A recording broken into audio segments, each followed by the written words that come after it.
Fala, vida boa, tudo tranquilo? Você já parou para pensar como a subestação elétrica se assemelha ao cérebro humano e que a gente precisa do cérebro para ter reflexos rápidos? A subestação precisa de automação para também ter esse reflexo rápido, para que ela possa garantir eficiência, confiabilidade e tenha todo o sistema e segurança, né? E tenha todo esse sistema funcionando de forma de tal forma que você possa proteger todos os equipamentos que estão ligados nessa subestação.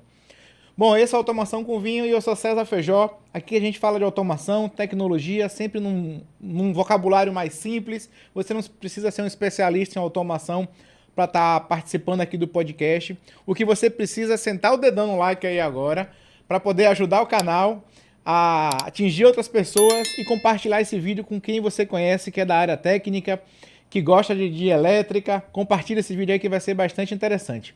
Se você ainda não fez, dá uma pausa no vídeo aí, vai na geladeira, pega seu vinho, coloca na taça aí e vai junto com a gente aqui acompanhar esse podcast, que o nosso convidado de hoje é especial. O camarada é bom, já conheço ele há muitos anos, desde a época que eu não tinha barba, que eu não tinha barriga, esse convidado é bom hoje. Bom, vou falar agora um pouquinho aqui, fazer uma pausa rapidinho aqui nesse podcast. Você acha que conhece a sua planta, né? Que domina tudo que está acontecendo. Eu lhe garanto que a gente acha que conhece o que está acontecendo na planta. Vou te apresentar uma ferramenta para você fazer coleta de dados, você vai poder historiar e aí começar a visualizar e analisar, gerar indicadores do seu processo. Uma ferramenta que automatiza muito isso. Um modelador de dados que vai pegar, por exemplo, malhas de controle P&D. Os caras conseguiram pegar algumas malhas de controle que o pessoal achava que estava operando perfeito, sintonizado direitinho. Aí quando foi ver, tá ficando no manual, ou então tá saturando direto, a minha válvula tá ficando aberta o tempo todo, e aí eu tô gastando energia. Os caras conseguiram numa fábrica de laticínios economizar R$500 mil no primeiro ano, só com a parte de energia, descobrindo diversos pontos onde estava se perdendo, sem nem saber. E aí essa ferramenta conseguiu, num custo bem acessível, tá? Inclusive, conseguiu coletar essas informações e fazer análise bastante interessante. Quer conhecer a ferramenta? Acessa enquali.com, vai lá embaixo, no final você tem entrar em contato, né? Conversa com o Maurício. Maurício, César lá do Automação com Vinho, falou comigo que você tem um modelador de dados bastante interessante para fazer essa coleta e armazenamento. E aí ele vai agendar com você um workshop. Todo mês ele tem um workshop com a galera do Brasil, em português, tá? Um workshop ao vivo com a galera do Brasil.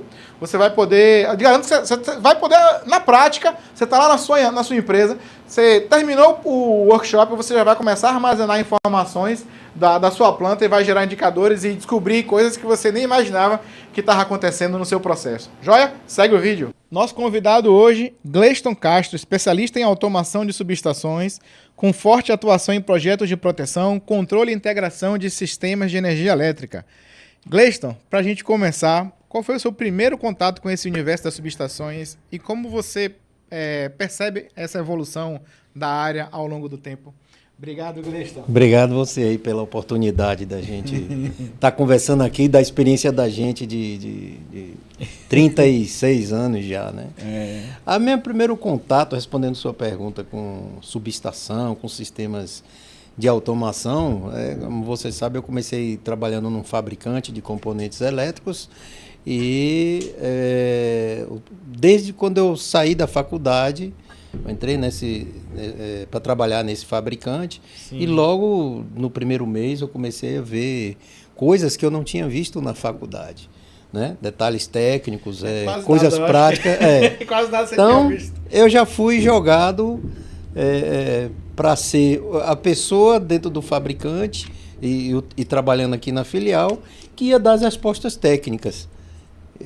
Então eu tive que estudar uma série de coisas logo depois que saí da faculdade, achando que não ia estudar mais nada, que estava livre do professor e da prova.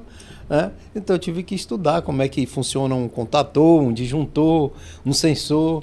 E aí, tanto na baixa tensão quanto na média tensão, logo eu fui apresentado à subestação. E percebi que era um ponto que tinha pelo menos algum comando elétrico, né? Lá no passado, eu entrei nesse fabricante em 1989, então... Ih, não era nem nascido, hein? Vai querer que eu acredite. Tá? E daí eu tomei conhecimento que a subestação tinha algum comando elétrico, né, para ligar, desligar, e o relé desarmar quando ocorresse uma falha, né? Alguém tinha que resetar. E depois, como o meu trabalho era visitando os clientes, eu fui na prática conhecendo várias subestações.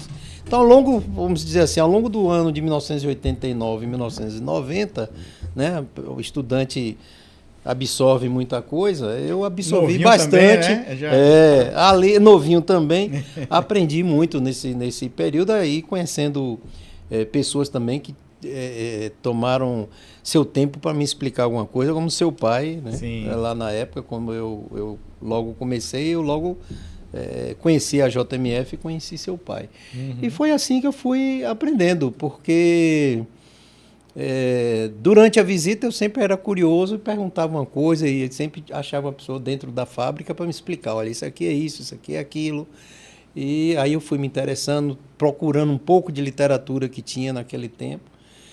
E, como eu costumo dizer, foi fazendo que eu aprendi, né? E errando também junto, né? Para aprender como é que a subestação deve funcionar. E aí, como você sabe, de 1989 para cá, muita coisa aconteceu, né, do ponto de vista da tecnologia, e ela foi sendo agregada à subestação. Basicamente, a subestação não mudou de 1989 para cá. O conceito principal é o mesmo. O circuito de força é o mesmo. Né? A chave, para-raio, TPTC, para ter informação, né? Um disjuntor, um transformador, que abaixa ou eleva a tensão. Isso continua igual. Mas a automação que a gente foi agregando num sistema de um equipamento importante desse como uma subestação que foi o que evoluiu de lá para cá, né? Vamos? Opa, vamos! Vamos brindar aqui? Brindar. Saúde! Saúde!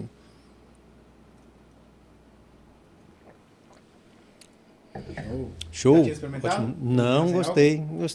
Gostou? Gostei, acho que tem gente lá em casa... Dá pra dirigir depois? Dá. A vantagem é essa, né? A vantagem boa é essa, não é? Tá, gostei. Tem menos calorias também. Ajuda, né? Mas eu gosto na barriga. Eu gosto do vinho, eu prefiro o vinho com álcool. Claro. A gente sabe que daqui a gente vai dirigir, a gente opta por esse, mas em casa, quando eu estou em casa normalmente, eu consumo algum desses vinhos que eu estou vendo aqui. Ô, Gleice, tu me diga uma coisa. Qual a diferença entre uma subestação convencional e uma subestação que você disse que é dita automatizada? Bom, a primeira diferença que existe entre se escolher ela ser bem tradicional, com alguns comandos, né, liga, desliga e tal, é o tamanho. Subestação pequena, você vai encontrar nenhuma automação, você vai encontrar alguns comandos elétricos. Tá? Para ligar, desligar, o relé faz seu papel, desliga quando ocorre uma falha. Não existe muito o monitoramento de temperatura do transformador, do enrolamento, do óleo. É um transformador pequeno. À medida que ela vai aumentando de tamanho e, consequentemente, de importância, a importância dela está muito no tipo de instalação que ela vai alimentar. Então, se ela é predial, é desse tipo, bem simples, com comando. Se já é uma subestação industrial, naturalmente ela já é maior, né? Já de mais potência. Para aumentar a confiabilidade que você falou aí no começo, geralmente já tem 2 transformadores no mínimo. Se falha um, a indústria tem o outro ali do lado para... Né? Já a redundância já é o primeiro ponto da confiabilidade. E já se mostrou, de experiências que eu vivi, ser realmente a única saída que tinha e ela funcionou. Tá? É um custo inicial mais muito alto. Isso. Então, alguns clientes projetam e desejam a subestação para 2 transformadores ou 3, né? Mas começa com 1 e o espaço vazio. Com o tempo vai investir em pôr um segundo transformador. Também já vi gente que com o tempo não comprou o segundo transformador e teve que sofrer algum desligamento imprevisto e ficou a produção parada. até ele conseguir resolver o problema que estivesse acontecendo ali na hora e recolocar em funcionamento. E já vi gente que tinha o outro, e quando eu cheguei lá para alguma consultoria, alguma coisa, a fábrica estava funcionando, porque ele passou pelo segundo transformador. A urgência era só ter a disponibilidade do primeiro, né?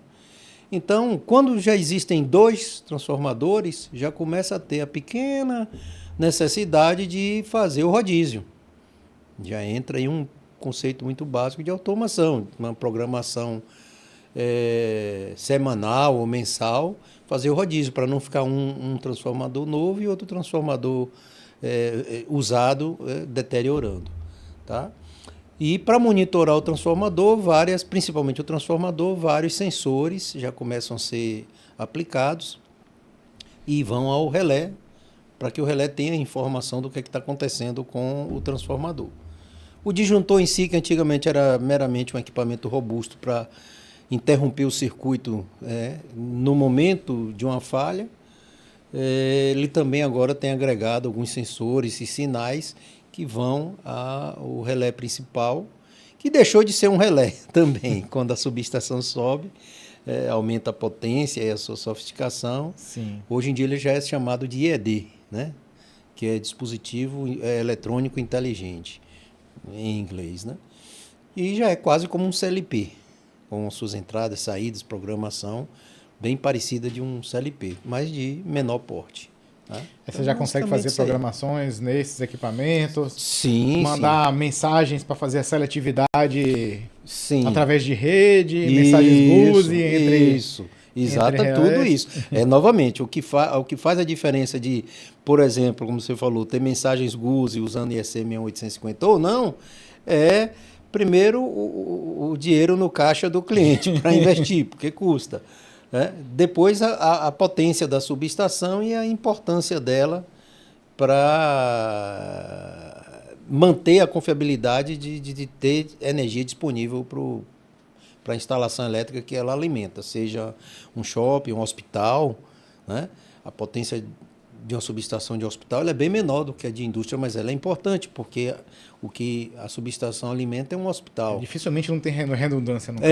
Exatamente. No 2 alimentadores. Isso, 2 alimentadores geralmente diferentes, vindo de lugares diferentes.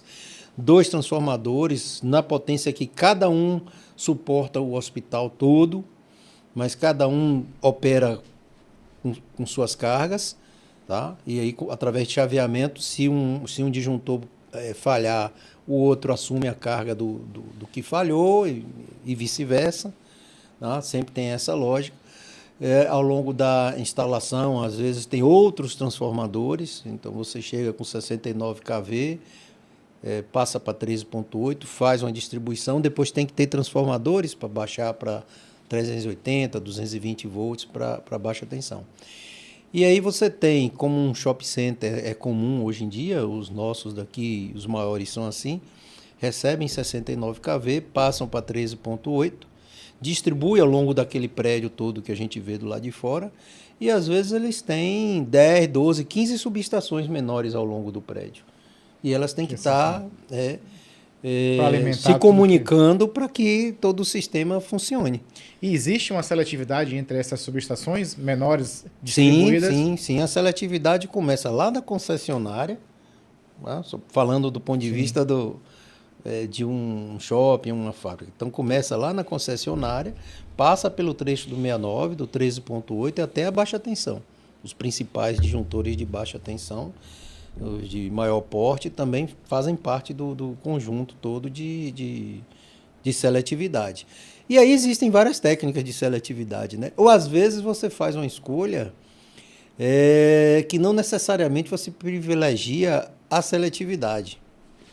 Você privilegia a operação daquela planta. E o que é mais fácil para a equipe de manutenção. Vou ilustrar o que eu estou dizendo. Lá, Porque a gente estuda na escola, quando a escola fala de seletividade, esse é um ponto importante a dizer, muito poucas escolas técnicas ou faculdades privilegiam o estudo de proteção elétrica. E depois o aluno cai num mercado que começa a ouvir novidades, porque ele não foi apresentado na sala de aula. Mas, bom, o que é que eu quis dizer?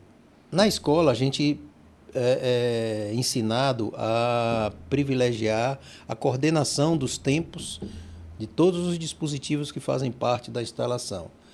Não está errado. Inclusive, deveria ser até a baixa tensão os disjuntores menores, de 100 amperes, de 50 amperes, que seja lá no quadrinho de luz. Tem técnicas para chegar até esses pequenos disjuntores, mas normalmente vai até a baixa tensão, aqueles disjuntores maiores, de 3.000, 5.000 amperes e tudo mais. Mas o que é que acontece? No meio do caminho, pode ter instalação com fusível. Tá? E o fusível, por ser um dispositivo não regulável, tá? E as pessoas escolhem o fusível só pela corrente nominal, fica difícil você fazer seletividade com o disjuntor que vem a montante, ou o relé que vem a montante, porque deveria ser um fusível de 15 e alguém comprou um fusível de 10. Então a gente não consegue fazer a seletividade. Depois, na prática, tem um problema. O relé, ele geralmente está protegendo um determinado trecho da instalação e o fusível é usado para individualmente proteger cada ramal. Só que se queimar um fusível, de média tensão principalmente, o cliente não tem no estoque para repor. Sim. Então, a técnica da seletividade manda dizer que se o relé está montante do fusível, quem vai queimar é o fusível primeiro, para fazer a coordenação. Sim. Porém, se ele queimar, o cliente vai ficar sem energia. Sim. Por um bom tempo. Por um bom tempo, até ele comprar um fusível de média tensão, que não é fácil. Conseguir no mercado, achar. Pronta entrega. Tem aquele problema que o fusível que estava ali era de 10, o cara não acha no mercado, bota um de 15. Sim. E fica uma fase com 15 e as outras duas com 10. Eu já vi isso. Isso. Então, o que é melhor para o cliente? Que o relé tripe antes. Mesmo parando todo um trecho maior da instalação, porque ele chega lá, verifica, está tudo ok, ele religa e pronto. A resolução fica no âmbito da manutenção do cliente. Enquanto se queimar um fusível, sai da manutenção, tem que explicar para uma gerência, tem que ir para um departamento de compras, consultar lojas, né? Aí a loja ou tem lá para pronta entrega, ou às vezes leva 15 dias para entregar, 10 dias para entregar, então passa a ter uma situação muito difícil. Aí do ponto de vista de confiabilidade, de manter a energia elétrica na instalação, né, para continuidade da operação, é melhor que o relé desarme. Mas isso é feito em comum acordo com o cliente, é explicado ao cliente e ele geralmente, eu não me lembro quem não tenha concordado com isso. É melhor então que o relé desarme. Se acontecer, todo mundo já sabe, vai parar aquele trecho todo, mas é só chegar lá e rearmar. E ao passo então você que acaba botando um relé principal para desarmar com um ajuste menor para atuar mais rápido do que o fusível. Apesar dele estar a montante do fusível. Sim. Por uma questão operacional somente do dia a dia da manutenção. Tá? Apesar de, na escola, repetindo, o dispositivo que está montante tem que ficar mais retardado para deixar o posterior, né, a jusante, atuar primeiro, seja fusível, seja o que for. Mas no caso de fusível tem esse problema. Gleiton, eu sei que você já pegou muito... Você é da época dos relés eletromecânicos, né? Sim, então, sim. As subestações basicamente era a proteção lá com o disjuntor eletromecânico, mas hoje em dia tem supervisão, tem parte de controle. Tem sim. Como é que funciona essa parte de supervisão, controle de subestações hoje em dia? Pronto. Bem como você comentou, antigamente existia um comando elétrico somente, né, com fiação mesmo, né, e os relés eletromecânicos faziam uma parte da proteção, não tinham nenhum contato auxiliar para poder mandar um sinal para algum lugar. É só o flagzinho ali, a bandeirinha. Um flag bem na cara dele e acabou. A pessoa tinha que ir até a subestação, olhar um a um, e lembre, era um por fase, então qualquer instalação já tinha pelo menos 3 relés de fase mais um quarto de neutro. Sim. Né? Bem básico seria isso. Então ele tinha que olhar em cada um.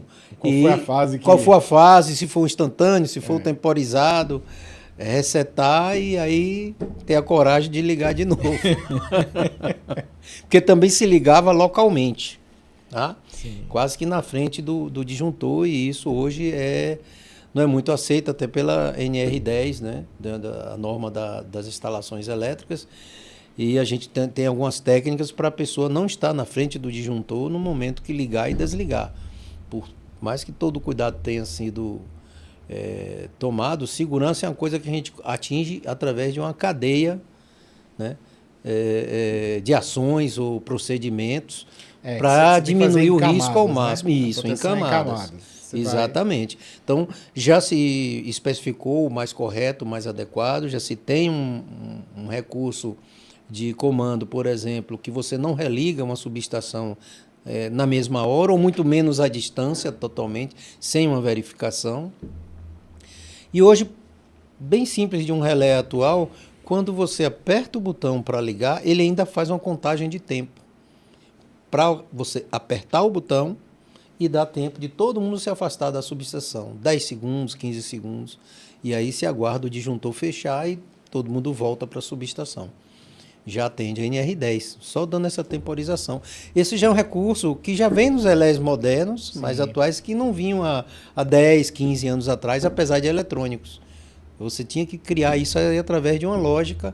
Ou botar uma botoeira do lado de fora. Isso, ou botar uma botoeira, aí como você mesmo já sabe, ou então colocar a botoeira do lado de fora para poder acionar lá de fora, né? Para não acionar na frente do disjuntor, porque corre esse risco. Corre esse risco, é muita energia de curto-circuito quando acontece um curto-circuito. Disjuntor a óleo, então, né? Antigo. E a falta de manutenção, a gente sabe que depois aquele disjuntor, ou a manutenção precária, aquele disjuntor não está na performance que está no catálogo. O óleo não está isolando.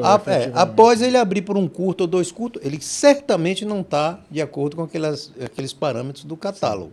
Ele já está deteriorado. Cabe analisar, testar, avaliar se aquele disjuntor até ainda tem condições de ficar ali. No momento eu tenho um cliente que vai comprar uma seccionadora e um disjuntor novo por causa de um acidente que aconteceu lá. A seccionadora por ser manual ainda. E ele vai colocar motorizada. E aí vai mudar um pouco o comando todo da subestação para comandar essa seccionadora. Para não deixar o técnico ou o eletricista ir lá embaixo da seccionadora de 69 mil volts e acionar. Você já presenciou situações onde... Já. Que abriu e que estourou a chave faca da concessionária ou o disjuntor do cliente, e já passei esse susto. E era acionando direto no disjuntor? Era um comando remoto? 2 vezes foi a chave faca, como todo mundo chama, que fica no poste da Coelba. O elo fusível lá do...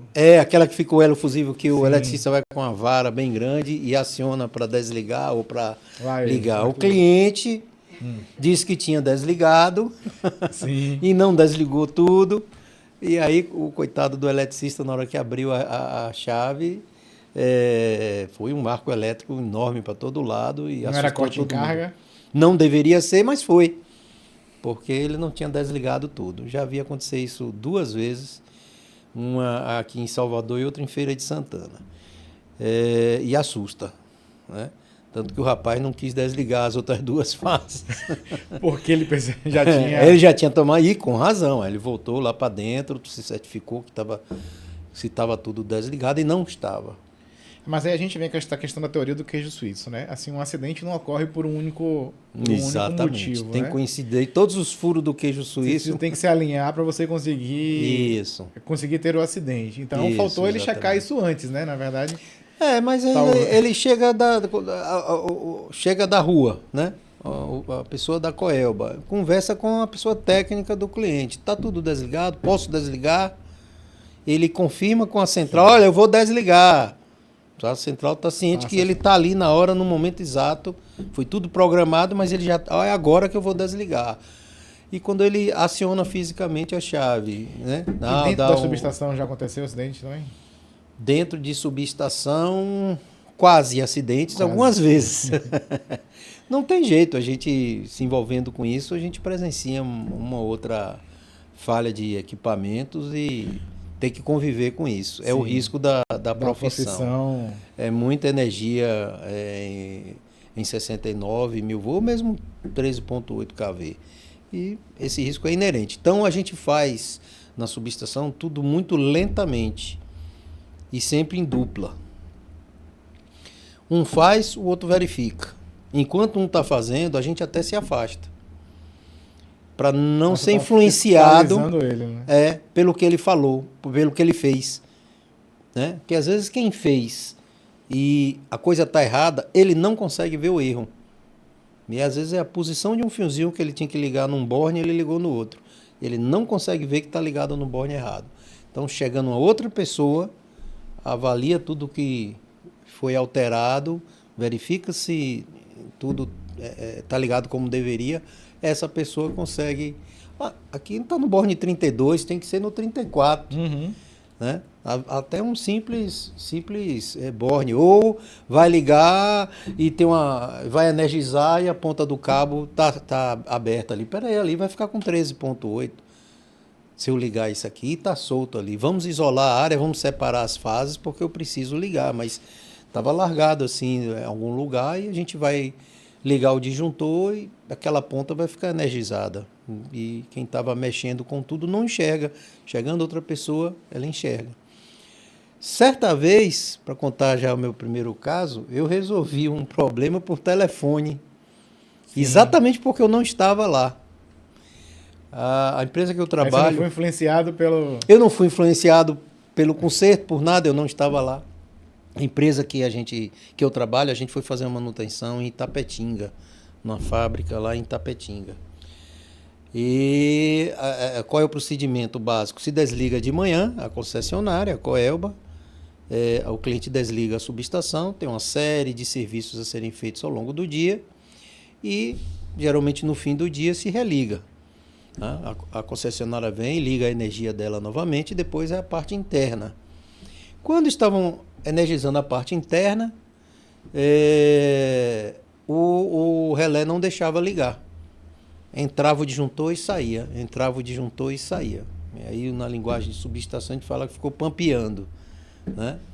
Mas o relé estava lá acusando. Aí, eu não fui. Quem estava lá não entendia de relé. Não foi olhar se... Só olharam que era o relé que estava fazendo isso. Aí, o horário da gente sair, quando acaba o expediente, é 5h30. Né? Eu estou ali me arrumando para ir embora. 5h30 me liga o colega lá de Itapetinga. Eu já voltei para a mesa e sentei e pedi explicação para ele o que é que estava acontecendo. Não, o relé não deixa ligar. Tira umas fotos da cara do relé aí, vai mudando as telas e me mande essa foto no WhatsApp para eu ver o que ele está interpretando e bloqueando. Aí na primeira ou segunda foto ele estava medindo tensão fase neutro maior do que a tensão fase-fase. Eu disse, isso é um desbalanço enorme da Coelba, em 138 kV, que eu acho difícil, né? Ou o relé tá louco, pifou, eu também acho difícil, vocês não fizeram nada no relé. Ou alguém 138 kV? Era, disse a chegada lá é 138 e baixa para 13. Ou alguém mexeu em algum fio. Aí prontamente o colega disse, não, aqui todo mundo já arrumou tudo, testou, verificou. Aí eu, olha, tem algum fio trocado. Para um relé medir isso, é fio trocado lá dentro para o relé. Sim. Como vocês não mexem no relé, me façam um favor, voltem ao TP. Vocês soltaram os fios do TP para testar, para ensaiar? Sim, e eu sei que faz, porque eu já participei de outros com eles lá, eu sei que eles fazem. Sim, então observe. Foi você que ligou? Não, então vá lá você olhar. Tinha sido outro colega. Vai lá que você conhece, vai lá e veja que deve ter alguma coisa errada. Né? Algum fio ligado errado. Sim. No TP, por quem fez o serviço. Aí realmente tinha um fio trocado e fazia o relé entender as tensões erradas. Ele aí bloqueava e não deixava ligar. Você ligava e o comando de desliga estava lá. Uhum. E isso fica guardado no histórico, né? Do relé, e isso você pode ter a informação depois. Tá? Mas na hora a gente tem que usar o que a gente tem para fazer funcionar, né? Então, quando ele consertou... mas isso é a voz da experiência falando também, né? Porque também. Todo mundo que estava lá... Não... Aí, mas tem mais coisa, repara essa história. Aí ligou a subestação, aí me ligaram uns 10 minutos depois, todo mundo feliz, alegre. o rapaz da manutenção lá do cliente me prometeu um tênis. Um ano depois, foi a equipe da Power fazer lá de novo a manutenção. Tá? E aí, quando eles voltaram, eu não fui também. Eu normalmente não vou porque não tem no contrato o relé. Quando eles voltaram, olha meu tênis olímpicos. Tá lá. Número 40. E aí liguei para a pessoa, agradeci e usei esse tênis por bem uns 2 anos. E ganhei porque liguei a subestação dele lá um ano atrás, né? E só uns 2 para 3 anos depois desse evento é que eu fui em Tapetinga para ver um outro assunto e conheceu a subestação. A subestação e a pessoa que me deu o tênis de presente. Sim. Né? Mas é assim, você precisa conhecer bem como é que funciona uma subestação e como é que é feito o serviço, né, de manutenção e tal. Como você comentou, com essa experiência, qualquer um ganha essa experiência trabalhando. Não, qualquer um não. Trabalhando. Não, qualquer um. Não. Pode pegar, desde que ele tenha interesse em aprender. Isso, exatamente. Pronto, agora sim. Né? Qualquer um consegue pegar experiência e entender e resolver por telefone uma coisa que eu resolvi. Mas no fundo eu estava doido para ir embora, porque o expediente já tinha acabado. E aí eu fiquei até umas 6h30, 7 horas lá, esperando o telefonema. Para saber se tinha religado a subestação ou não. Né? Ô, Gleison, hoje em dia, assim, as subestações você tem... Vamos, pode ficar à vontade. As subestações hoje em dia tem GPS para fazer sincronismo de relógio. Sim. Né? Então você tem todos os equipamentos interligados em rede, um relé mandando mensagem para o outro. Exatamente. Né? Então, através da rede, os switches são homologados, tudo, né? Tem uns protocolos específicos para a área elétrica. Como é que fica essa segurança aí? Acontece no filme a gente assiste, né? O cara vai lá e desliga a cidade, acessa remotamente, né? Um hacker acessa e sai derrubando a cidade, não sei o quê. Isso é uma realidade? Isso pode acontecer realmente? Pode, se deixar... Ou é coisa de Hollywood? Não, se deixar sem as barreiras naturais que a gente coloca na área de redes de comunicação ou dentro do sistema de TI de uma fábrica, né? Ou de um shopping, ou enfim, um hospital. Hoje, quando a gente vai fazer a automação da subestação, que envolve essa parte em que tem que trabalhar em redes, switches e etc., o pessoal de TI da empresa se envolve também. O que pode fazer, o que não pode fazer. Eles não entendem muito o que uma subestação precisa. Então a gente tem que dizer para eles. E também eles têm que dizer como que o sistema dele pode bloquear ou como pode permitir. Porque não pode bloquear totalmente, porque algumas pessoas têm que ter acesso e têm que ter a condição de fazer alguma coisa. Seja o chefe da manutenção, seja o gerente de manutenção, seja o responsável pela manutenção elétrica. Tá? Geralmente é o pessoal de manutenção que deve ter autoridade para acionar alguma coisa através dessa rede. Hoje, praticamente todas as informações que você precisa, todos os dados que você precisa trabalhar, eles estão dentro do relé moderno. Ou já está lá predisposto e você utiliza ou não, tá? Ou você tem condição comum CLP de fazer uma lógica, geralmente escrita em ladder, alguns em um programa, uma linguagem própria, mas uma programação de texto, né? Como a programação de um computador. Tá? Você pode fazer com suas variáveis, seus bits, suas palavras. Geralmente eles chegam a 16 bits, né? As palavras, as variáveis, né? Já perdi umas boas horas programando Ciprotec. Pois lógica. Alguns fabricantes isso é mais fácil de fazer, outros são mais difíceis, né? Esse que você citou é super poderoso o relé, mas tem um jeito alemão de programar que pra gente é um pouco difícil, né? Para eles deve ser fácil. Já tem relés de outros fabricantes que é mais fácil de tratar. A Siemens, que você citou do Ciprotec, já tem uma outra linha, né, chamada Rayroller, que é muito mais fácil, muito mais amigável para você trabalhar do que o Ciprotec. Tá? E é o que eu tenho usado em várias subestações os relés da Rei Rolo. Dentro da Siemens, o pessoal vê como um relé de segunda linha. É a sensação que eu tenho. Aí você entrevista alguém da Siemens aí para me confirmar. Chama alguém aqui para poder. Mas é a sensação que eu tenho. Eles supervalorizam o Ciprotec. Não que ele seja ruim.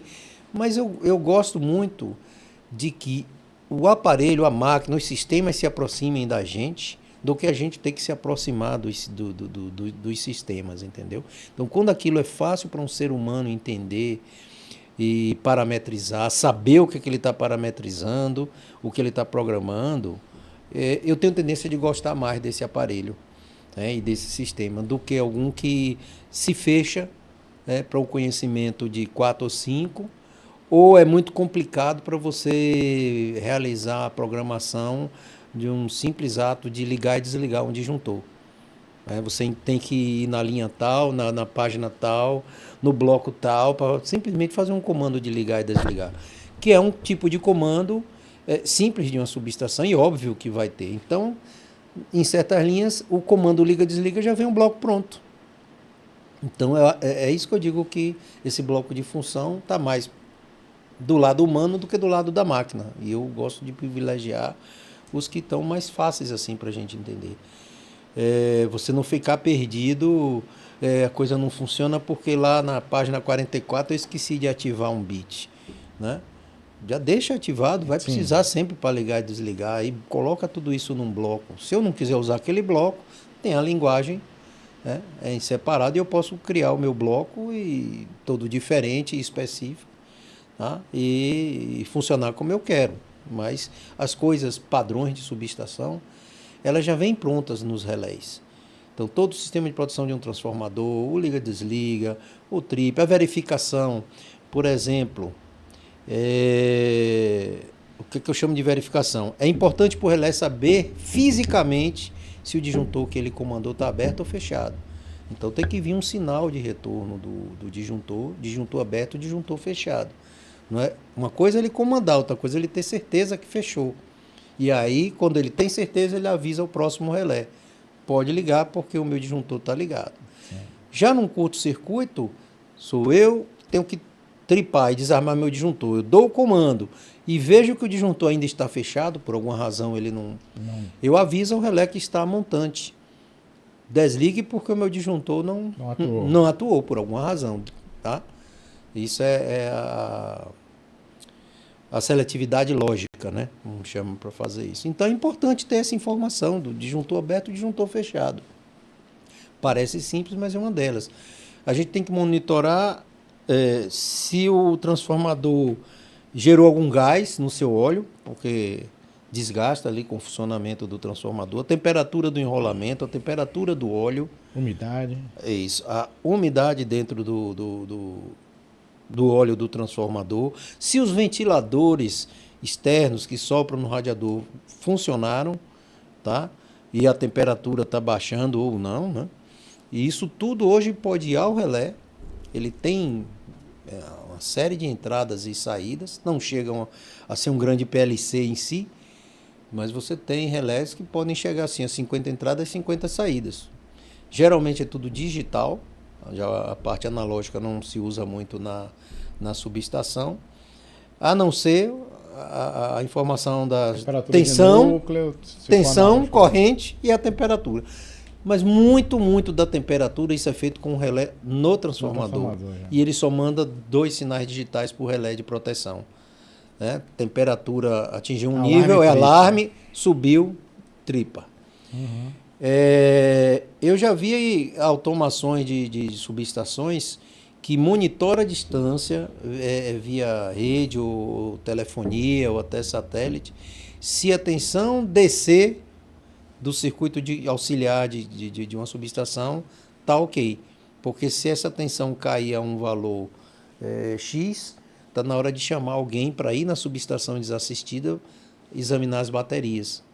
Tá? E se cair demais, para a subestação, desliga. Pode ser que desligue uma cidade inteira, porque os 125 VCC necessários para o comando de uma subestação funcionar caiu para 115, 110 VCC.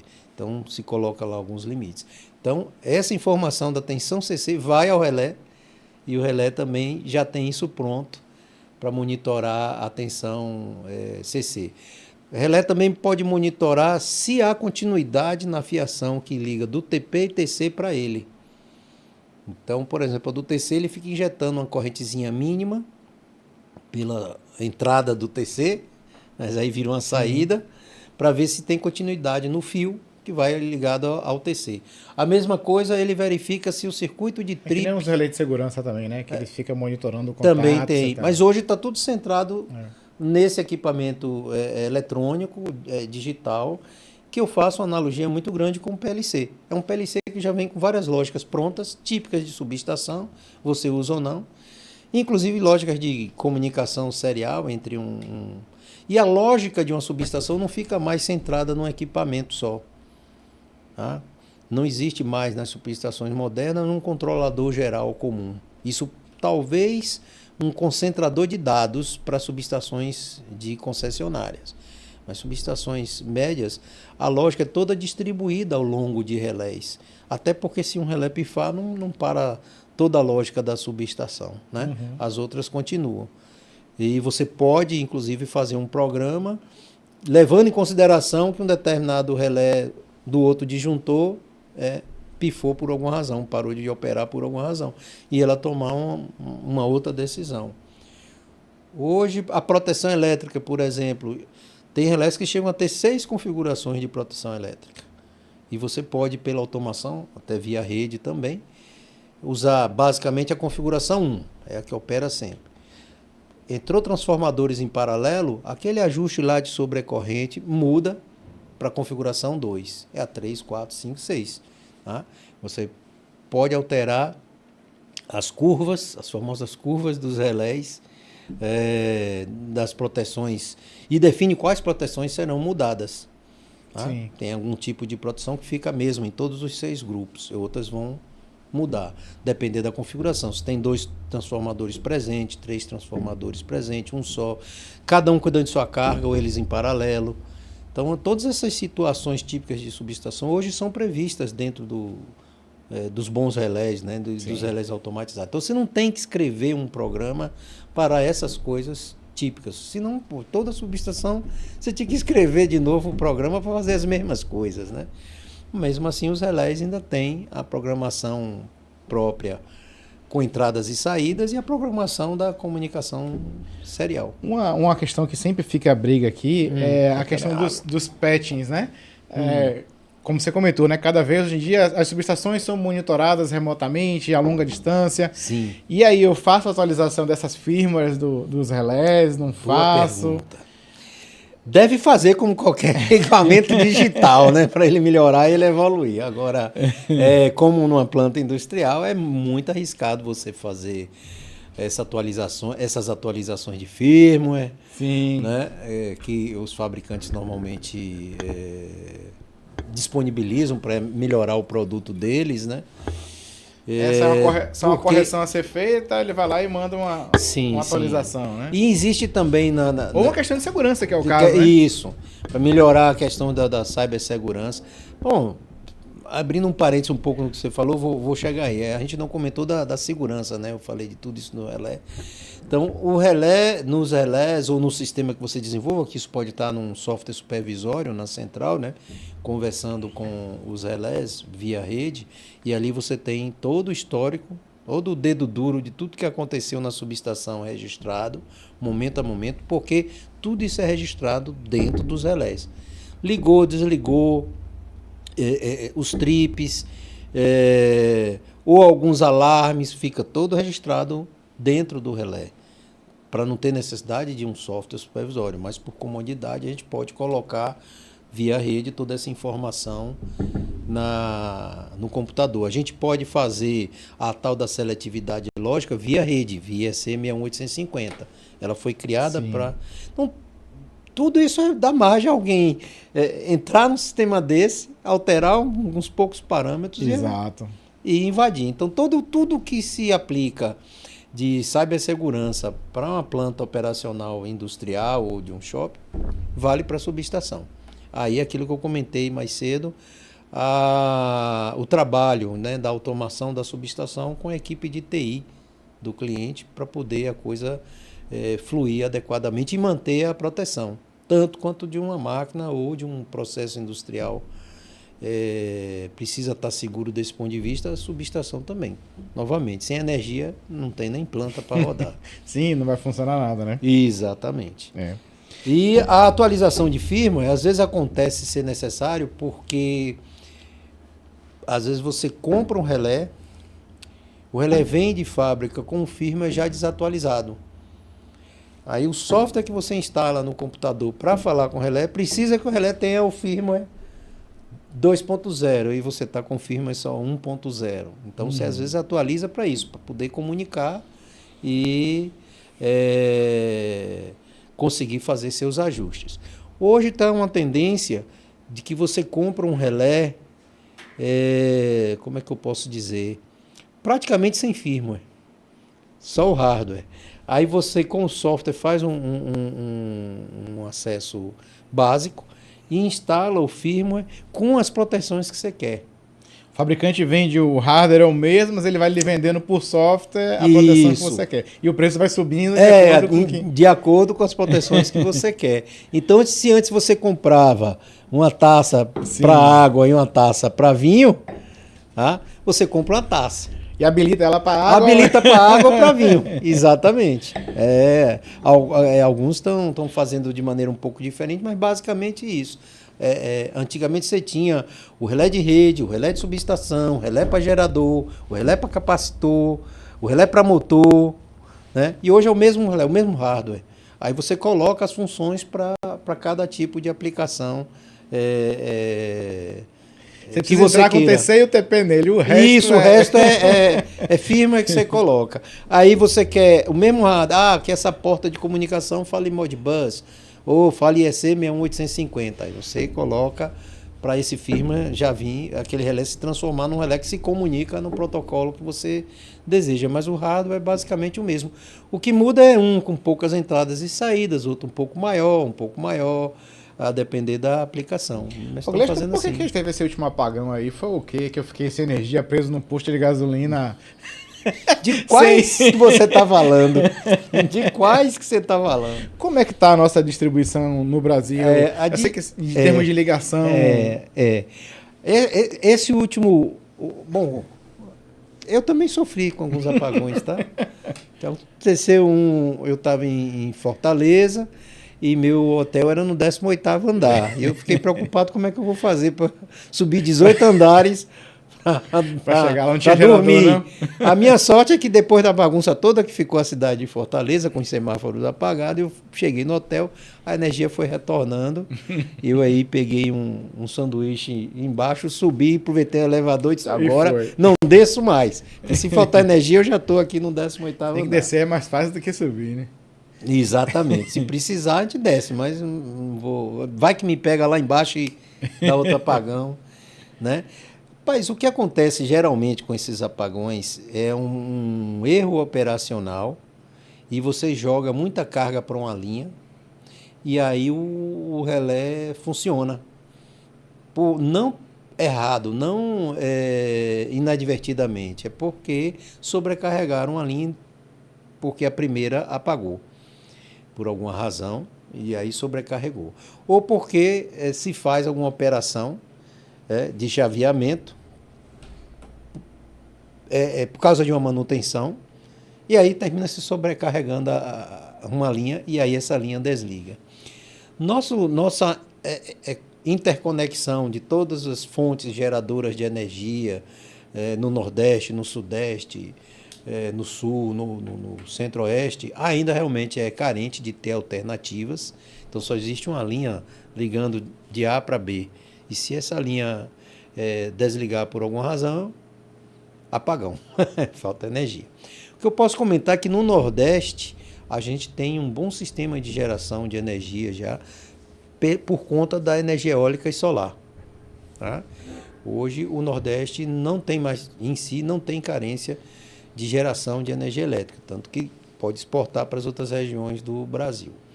Mas a energia eólica e a energia fotovoltaica, ela sozinha não sustenta o consumo brasileiro. Então, se as hidrelétricas desligarem, já há um sistema de automação das suas subestações que também a eólica e a fotovoltaica desligam. Então, é desconectada. E é desconectada, exatamente. Então, como diz o pessoal, se não tem o grid, essas fontes também caem. O grid é toda a rede elétrica funcionando, ter tensão, né? Que vem das hidrelétricas. Basicamente, a gente depende das hidrelétricas. Então, já ocorreram alguns apagões por isso, né? Às vezes, você entra em operação com metade da carga. Ok, a gente parametriza no relé, vai funcionar assim. Aí um dia resolvem que não, agora já dá para botar a plena carga. E esquecem que o relé está parametrizado para metade. Sim. Quando vai colocando carga, o relé desarma. Tá? E culturalmente é engraçado, as pessoas acham que um dispositivo de proteção atuar é ele que está com defeito. É verdade, eu já vi que várias pessoas. Quando o fusível queima, o problema é do fusível. O relé está com um problema que ele está desarmando. O relé está com problema porque ele está desarmando. Não, o relé está funcionando, cara. O relé está funcionando. Vamos ver qual é o problema. Às vezes você acessa o relé, tem lá todo o log, como eu disse, hoje em dia que os relés eletromecânicos não eram uma bandeirolinha, é só você acessar, ler com calma e você vai descobrir o problema. Vai aqui outro caso que eu lembrei. Sim. Olha só. Eu fiz um estudo de seletividade para uma planta industrial, se parametrizou os relés. Essa fábrica estava ampliando, comprou algumas máquinas novas para produção. E um belo dia me ligou a pessoa que tinha me contratado e que cuida também da manutenção, porque um transformador estourou. E estourou mesmo. Uma das bobinas dele toda queimada, toda torrada. Quando eu cheguei para avaliar o que era, a primeira coisa que a gente faz como foi que aconteceu o defeito. Estava aqui operando e desligou. Eu já vi tampa do transformador. Sim, subir. Eu já vi chapa que é a cuba do transformador, né, a caixa central, que é uma chapa de aço dessa largura toda rachada. Pum, o bicho estourou lá dentro. Então eu perguntei para esse cliente, estava operando e desligou ou foi na hora que você foi energizar? Não, a gente estava testando a máquina. Sim, e o que é que tem a ver uma coisa com a outra aí? A máquina nova tinha que ser testada para os requisitos de segurança, se eu não me engano é NR12, né? A máquina era acionada por um grande inversor de frequência eletrônico, de média tensão. Aí o pessoal de segurança da máquina ou da própria fábrica, não, isso é eletrônico, não pode depender disso aí para dizer que está desligado. Tem que ser um corte mecânico, tá? Por questões de segurança. É aí que começa o problema. Onde é que vai pôr uma chave aqui para desligar? Não estava no projeto original. Alguém deu a ideia de toda hora que um sistema de segurança da máquina perceber um problema, às vezes uma pessoa abriu uma porta durante a produção da máquina e a máquina para, alguém não pode meter a mão no espaço e colocou a mão e a máquina tem que parar, foi desligar o 13.8 do transformador que alimenta o inversor e que alimenta a máquina. Bom, a máquina, como qualquer dispositivo, tinha que fazer o comissionamento dela. Então, num determinado dia, os técnicos estavam testando a máquina. Então, abria a porta para ver se parava, metia a mão para ver se parava, entendeu? Batia no botão de emergência para ver. Mas cada teste dele desligava o 13.8 e desalimentava, se eu posso dizer assim, o transformador. E aí ligava de novo. Estava de boa. Estava de boa. O que é que eu fiz? Acessei o relé, um relé de excelente qualidade, cheio de informação, e estava lá. Os números eu vou falar genericamente, só para você entender, não me lembro exatamente se foram esses minutos. Mas mais ou menos de 11h15 da manhã até 12h30, ele tinha feito umas 20 operações com esse transformador de desligar e ligar, que eram os 20 testes do dispositivo da máquina. Sim. Tá? E a adaptação deles para desligar o 13.8. Aí depois dessa 20ª operação, o transformador estourou. Não aguentou. Toda hora em rush. Como é que você vai fazer 20 operações em 1 hora e pouco de um transformador de ligar e desligar? Isso não se faz. Não fica se manobrando 13.8 kV como se fosse 24 VCC do comando lá de uma máquina. Ali dá, é baixa energia, mas aqui não dá. Ah, mas o relé tinha que desarmar. Aí eu disse, não, porque esse relé que vocês colocaram ali não é o relé próprio de transformador. Vocês colocaram um relé genérico de subestação.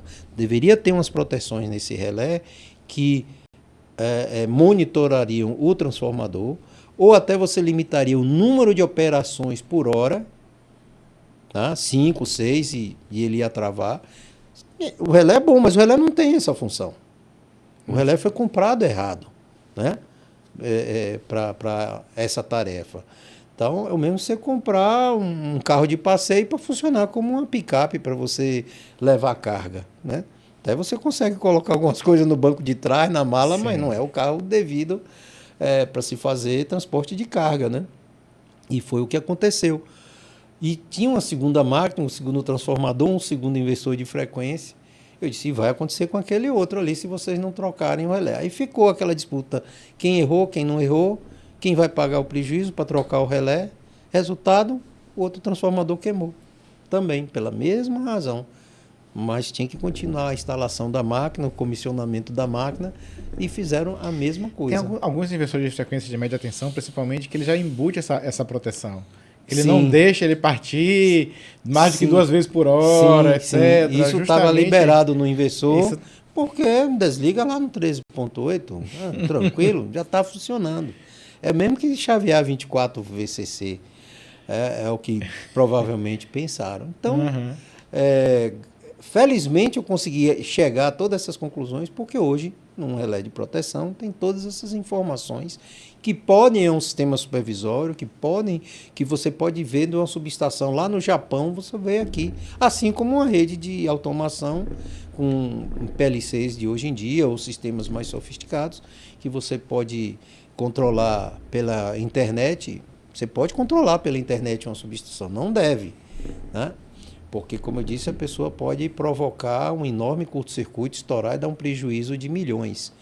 É um disjuntor ligado e o outro desligado. Se eu ligar o segundo, para ligar o segundo, o primeiro tem que estar desligado. E aí o hacker entra, deixa um ligado e desbloqueia essa função no relé e manda ligar, se ele for conhecedor disso daí, né? E vai provocar um curto, no mínimo, prejuízo material da subestação, mas...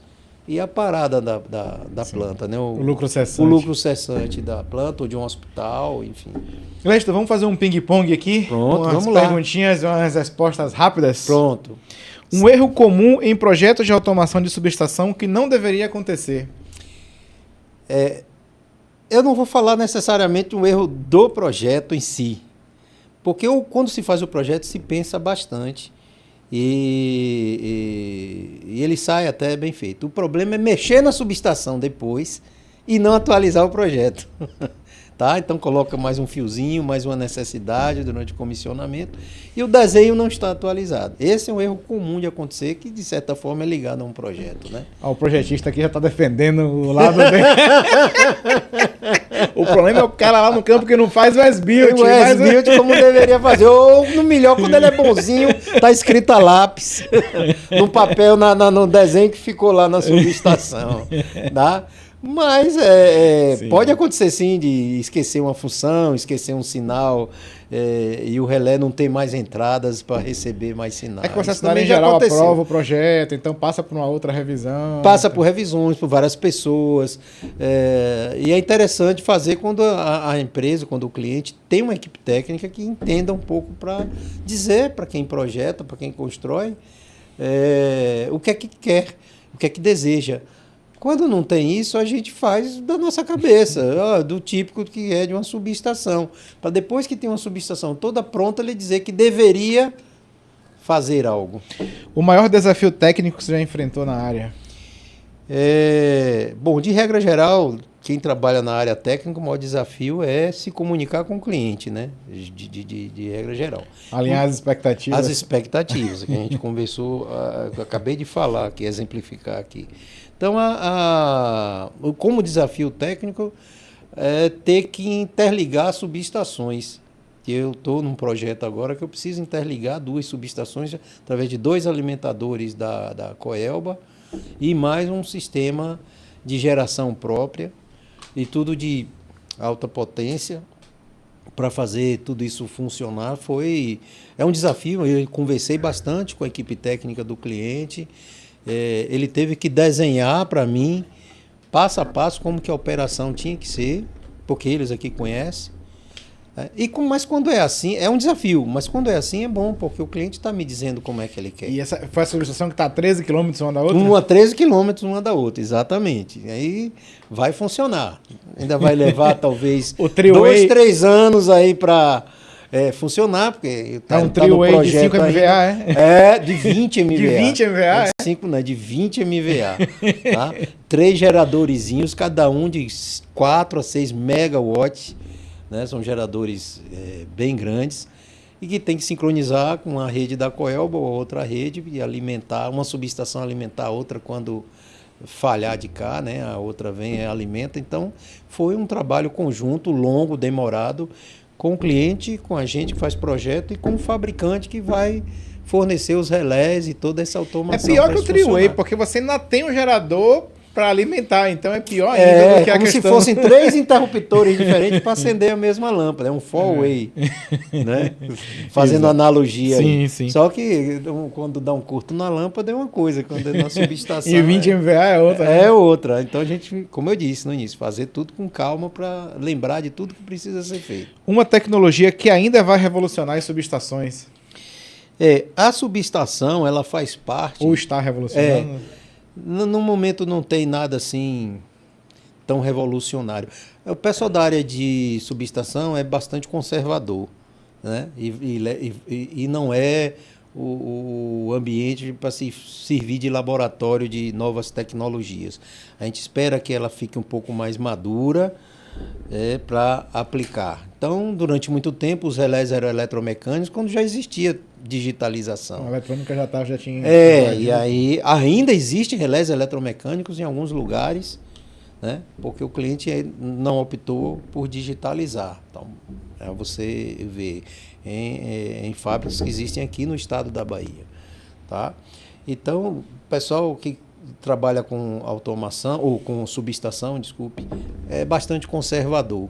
Até certo ponto eu dou razão a ele, porque, como a gente comentou, um erro é um prejuízo muito grande, material e a parada, né, da instalação. Mas já se pensa em trabalhar com redes neurais e inteligência artificial no grid todo da distribuição elétrica no Brasil todo. E aí as subestações seriam os pontos centrais para você ligar e desligar, transferir energia de uma área para outra. Então, a atuação desse sistema de inteligência artificial, que deve estar em estudos aí nos grandes níveis da ONS, né, Operador Nacional do Sistema,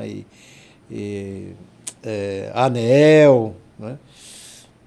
A atuação de um sistema desses seriam nas subestações.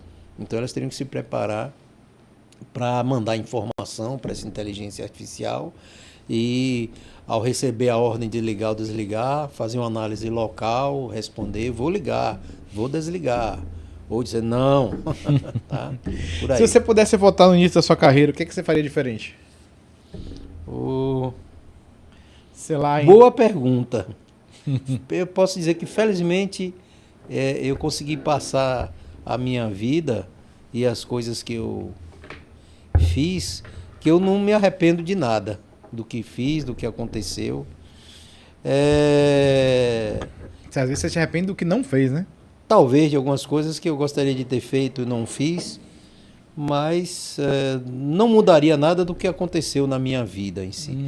Eu só tenho um pouco, dentro dessa perspectiva, um pouco de tristeza, porque eu, quando saí da faculdade, não tinha muito conhecimento do que era a realidade de se trabalhar na engenharia elétrica.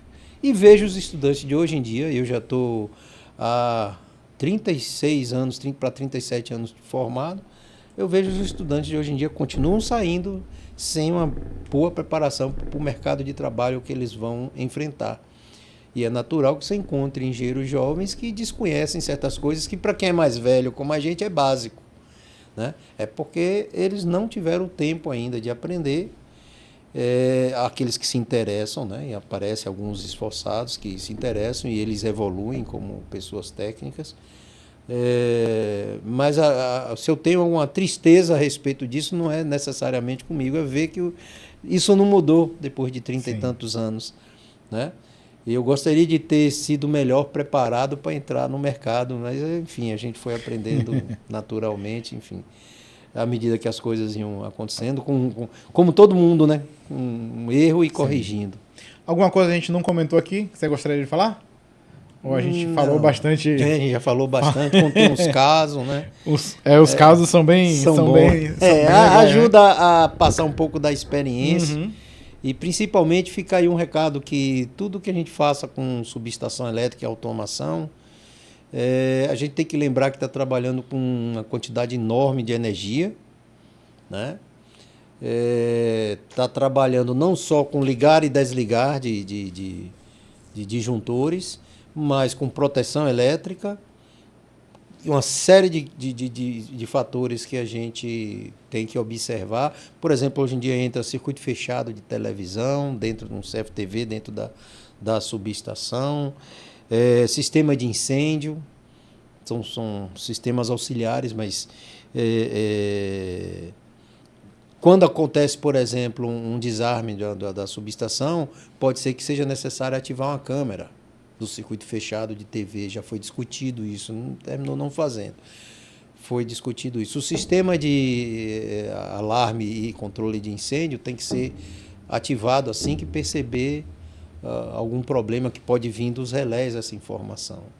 Então, uma das minhas tristezas é essa, não ter tido esse conhecimento logo no começo para poder já entrar no mercado mais preparado. Então, lá no início da minha vida, como todo mundo, a gente sofre bastante até aprender. Se eu quiser entrar em contato com o Gleison, como é que eu faço?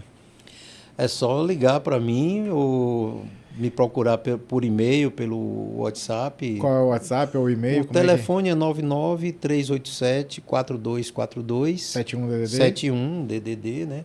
E gleison@powerengenharia.com.br. Aí consegue entrar em contato contigo. Contato comigo. Projetos de... Pode ligar de meia-noite às 6 da manhã, mas eu não vou atender. Poder ligar, você pode. Pode ligar. Eu estarei dormindo. Gleison, aqui no canal a gente tem, né, a tradição de assinar a rolha. Escolha aqui, bota a data que nós estamos gravando hoje, 25. Pode escolher aqui vermelho, azul ou branco. Coloca a data de hoje aí. E o autógrafo. Data de hoje? 25. 25. Eu vou guardar ali uma recordação das rolhas. Porra, eu sempre guardo. Do 25, exatamente. 25 do 8 do 25. Isso. E aí o autógrafo bonito aí. Vixe. Fazer devagar. Show. Deixa eu mostrar, eu vou mostrar aqui pra turma. Pronto. Vamos mostrar aqui a assinatura do homem. Ó, com essa assinatura e R$10 você vai em Paris. Vai mesmo? R$10 é um cafezinho no aeroporto. Entendi. Só mostrar minha assinatura, você entra lá na Air France e vai embora. R$10 é o cafezinho do aeroporto. É o cafezinho do aeroporto. Pior que hoje em dia nem seja. Talvez nem seja. Talvez nem seja, exatamente. E o vinho, o que você achou desse vinho? Ótimo. Você já tinha experimentado o vinho sem álcool? Não. Gostei. Para algumas ocasiões em que eu tenho que voltar aqui dirigindo. Sim. É uma opção.